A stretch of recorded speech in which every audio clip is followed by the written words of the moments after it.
the work that I do, you're adding something. You cut out a piece and you weld it to another piece and another piece and another piece. I'm Richard Hunt, and here we are in the Richard Hunt studio.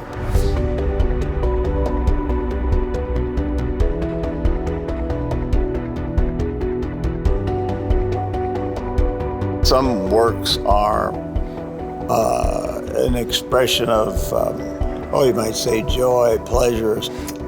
So some of the art could be what you'd call a frozen gesture, you know. When I was in school at the Art Institute, there was a very important exhibition called Sculpture in the 20th Century. You know, there were sculptures of Picasso and sculptures of Henry Moore, and who were working with direct metal. So one could build and extend things in space in a different way than, you know, carving or even modeling something and casting it in bronze. A way of working that intrigued me and that I went on to pursue.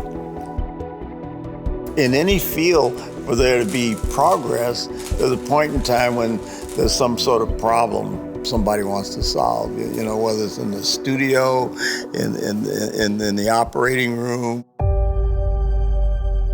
I was just here in the studio by myself, working on a sculpture. All of a sudden I had a little bit of a pain in my chest and sort of fell backwards. I was right over in the corner right by that iron table.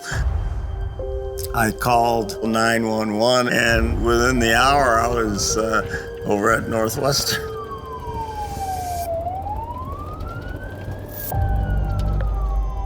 So when I saw Mr. Hunt, I immediately recognized they had a life-threatening emergency with an acute aortic dissection. An aortic dissection is a separation of the walls of the aorta. We never really know when that aorta may rupture. And so because of that, you can consider them a ticking time bomb, if you will. We also found that he had a bleed within his head, likely from when he sustained a fall in his studio. That makes an open surgery challenging because I need to give pretty significant doses of blood thinner. Now, blood thinner is going to make the bleeding within his brain worse, and that in and of itself can lead to death. I survived what was a life-threatening experience. I'd like to think of myself as a creative person, and I will tell you that even within surgery, we're faced with problems on the spot, even while we're operating, where we need to be creative. You're having to adapt to specific situations that aren't, well, either normal or not things you would do every day. I mean, those are the times when creativity comes to the fore. We came up with this innovative solution. It's a fabric graft, and there's a metal frame around it. This serves as a graft within the aorta. Our goal was simply to reestablish blood flow in that proper true lumen and to prevent a potential catastrophic aortic rupture. This is something that we could do without the use of blood thinners, and so we were thinking a little outside the box when we used this in the ascending aorta. There's what we know as the arts, painting, sculpture, but then there are other arts. The idea of being able to progress within a certain sphere of activity, whether it's medicine, whether it's building airplanes. There's a possibility of creativity in everything.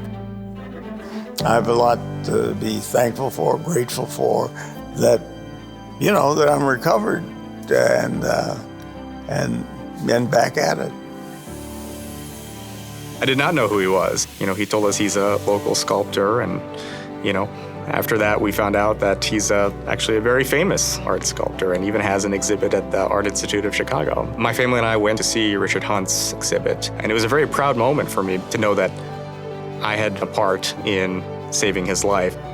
I'm grateful for what I guess I'd call the extension of my life and career.